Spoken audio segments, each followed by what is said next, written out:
meus amores, muito bom dia, muito boa tarde. Hoje é terça-feira, né? Isso, então, como ontem não tivemos aula, ok? Foi feriado, né? Isso, decretou feriado de finados. Então, hoje, certo? Nós teremos duas aulinhas seguidas, tá? A aula de português de ontem e a aula de história de hoje. Então, prestem atenção, peguem o livro de português e de história. Vou iniciar com português, tá? Pra gente dar uma acelerada também, partimos para a quarta unidade, porque é como eu sempre digo, né, gente? Quanto mais rápido a gente concluir esses livros, melhor, certo? Então, vai ser muito bom quando a gente concluir esses livros. Por quê? Porque a gente só adianta os atrasados. Eu acredito que vai ficar matemática e gramática, porque são livros que eles têm uns assuntos muito extensos, né? Então a gente vai ficar com matemática e gramática para concluir, mas a gente concluindo os demais, fica só esses dois pra gente terminar, certo? Então, peguem o livro de português, página 120. Isso aí. Nós iremos estudar verbo, certo? Um assunto bem interessante que diz assim: observe as imagens. Lúcio pratica exercícios físicos diariamente. Leila está muito cansada. Relampejou a noite inteira. Chamamos de verbos as palavras que indicam ação, estado ou fenômeno da natureza. Não esqueçam, ação, estado ou fenômenos da natureza. O verbo se flexiona em pessoa, número, modo e tempo. Pessoa, eu, né? Número, que foi que já estudamos os numerais cardinais, né? Multiplicativo, fracionários. O modo, né? Que a gente também estudou os modos indicativos. E o tempo, certo? O tempo que seria os fenômenos da natureza. Tempo, ó, passado, futuro, presente, pretérito do perfeito, pretérito imperfeito, todas essas questões. Pessoa e número, ele tá explicando aqui, né? Que tem, ó, como eu ensinei, né? Nós, eu, tu, vós, eles. O modo, né? Que é o indicativo, o subjuntivo, o imperativo, certo? O tempo, como eu falei, presente, pretérito, passado, futuro.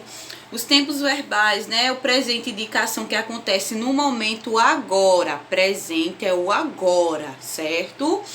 Pretérito perfeito, indicação concluída no passado, já aconteceu.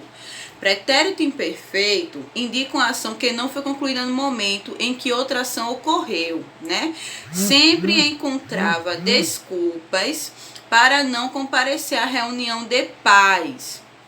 Pretérito mais que perfeito indica uma ação que ocorreu no passado em relação a outra ação também no passado. Elas já acabaram as tarefas quando suas amigas chegaram.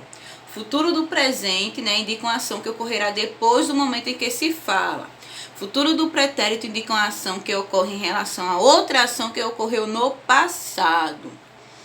E nós temos aqui, né, o presente, o pretérito imperfeito e o futuro. Presente, que é o agora, pretérito imperfeito, que é o passado, e o futuro, que é algo que ainda vai acontecer.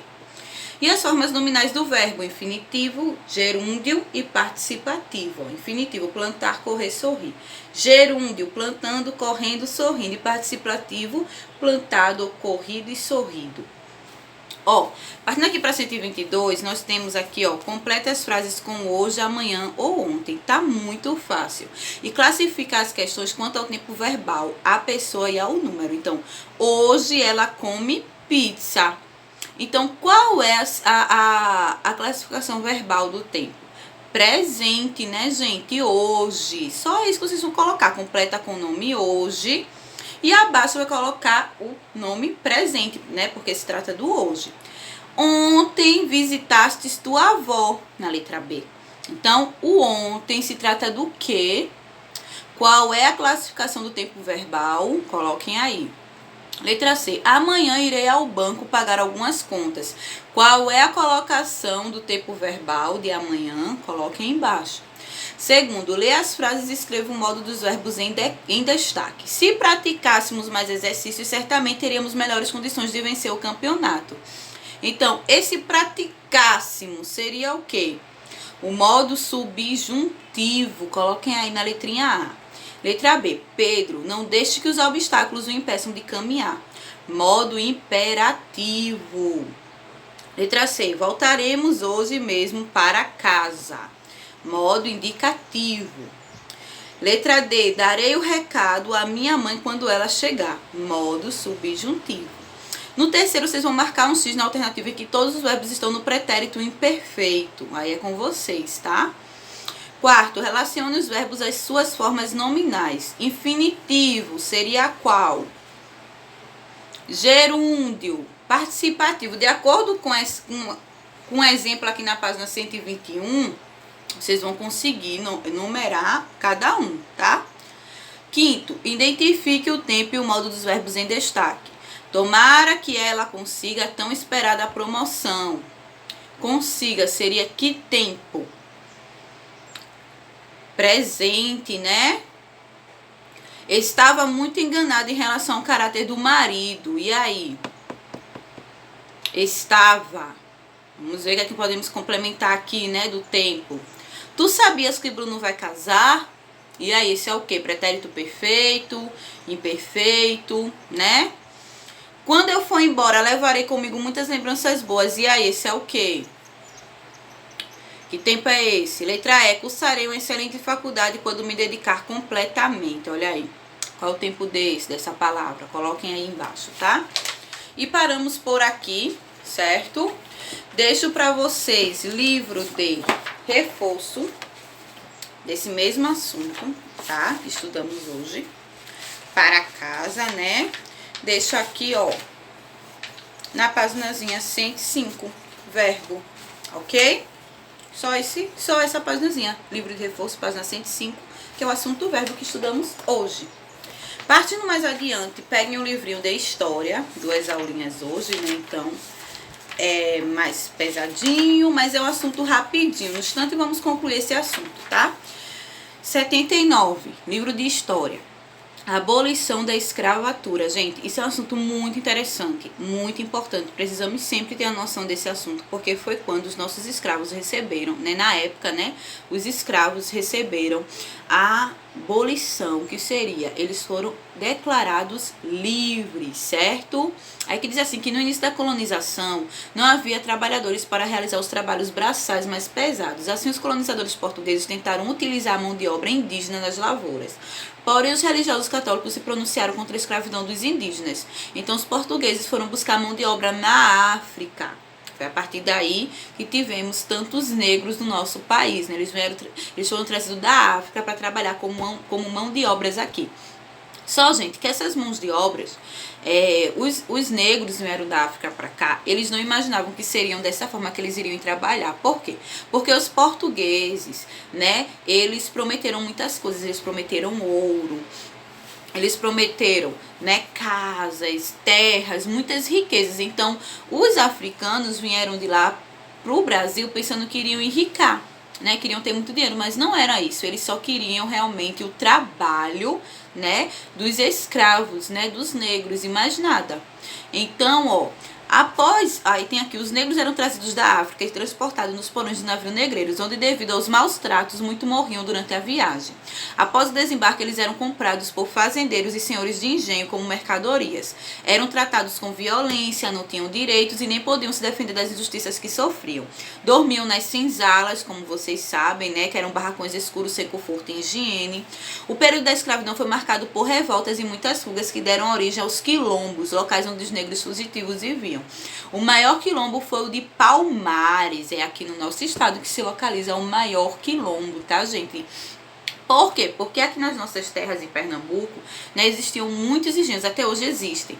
Então, os fazendeiros precisavam muito, né, de mão de obra. Então, eles contratavam, né, compravam esses negros para trabalharem para eles. Só que muitos negros não se conformavam com a vida que levavam. Então, eles traçavam, né, as suas fugas para fugir. E eles acabavam indo para o quilombo, né? Que era o lugar que eles se refugiavam, né? Dos fazendeiros, dos pais do mato, né? Que iam em busca deles. Aí tem aqui, ó, o período de escravidão, como eu falei, né? O maior quilombo é o de Palmares. Na segunda metade do século XIX, surgiu um movimento abolicionista que defendia a abolição da escravidão no Brasil. Rui Barbosa, Castro Alves e Joaquim Nabuco, José do Patrício e Luiz Gama foram os principais abolicionistas, pessoas que lutavam pela liberdade, para libertar os escravos. Então, Com o tempo as pessoas foram, né, começando a ter ciência de que todos esses maus tratos não eram certos, não eram legal que faziam com os escravos, né? Que independente da cor, todos nós temos direito de estudar, de trabalhar, de ter uma casa, né? De ter um momento de lazer. Então, eles se revoltavam, né? Com a forma que os negros eram tratados e criaram, né? Como é que eu poderia dizer? Criaram uma comunidade, algo do tipo, para lutar contra a escravidão e pela libertação dos escravos, né? Então, com garra e muita perseverança, os abolicionistas conseguiram, pouco a pouco, dar um passo a mais para a libertação dos escravos. Então, eles iam, né, lutando para que os escravos pudessem ser libertados. A Inglaterra também teve sua parcela de contribuição para a libertação dos escravos. Não por bondade, mas por interesse próprio. A Inglaterra tinha colônias que produziam açúcar para ser vendido na Europa. Sem escravos no Brasil, a produção do açúcar diminuiria e ela ganharia concorrência comercial na venda do produto. Então, aqui nós vemos que a escravidão no Brasil durou muito tempo e lentamente foram surgindo algumas leis a favor dos escravos, certo? Aí nós temos aqui algumas leis, né? A lei de Eusébio de Queiroz, a lei do ventre livre, a lei do sexagenário e a lei áurea. A lei áurea é a mais importante, tá, gente? Que ela foi assinada pela princesa Isabel, isso mesmo, filha de Dom Pedro II, que governava no lugar do pai enquanto ele estava viajando. E foi ela que aboliu definitivamente a escravidão no Brasil. E temos aqui a foto, né, Dona Princesa Isabel, né, que ela foi muito importante para a assinatura da libertação dos escravos, né? E nós temos aqui também falando que a lei áurea não mudou muito, ó, mesmo tendo a lei em que os negros não podiam ser escravizados. Muitos fazendeiros não se conformaram, né? Muitos não libertaram os escravos. E eles até faziam chantagens, diziam que muitos iam passar fome, não iam ter casa, iriam ser mortos, então era melhor continuar sendo escravizados. Então, muitos foram para as cidades na esperança, né, de ter uma vida melhor, né? Mas mesmo assim, eles se tornaram escravos da pobreza. Por quê? Porque mesmo libertando os escravos também não tinham direito a estudos, não tinham direito a um trabalho por serem negros. Então a gente percebe, né, que os escravos eles passaram por situações muito difíceis, né, se tratando dos negros também, né? Então é isso, gente, ó, tem aqui na página 80, certo? Umas questões para vocês responderem sobre esse assunto. Então, eu expliquei, li com vocês. Então, pela explicação, eu vou pedir que vocês façam essa atividade, que são só 3 quesitos, o primeiro, o segundo e o terceiro. Então, eu acredito que pela explicação daria para vocês responderem, né, gente? Então, façam isso, tá? E deixo também no livro de reforço, tá? Na página 134, abolição da escravatura também para vocês fazerem, ok? E é isso, ficamos por aqui, concluímos nossa aulinha de terça-feira, uma aulinha um pouquinho grande, né? Mas é necessário para a gente concluir os nossos livrinhos rapidinho, certo?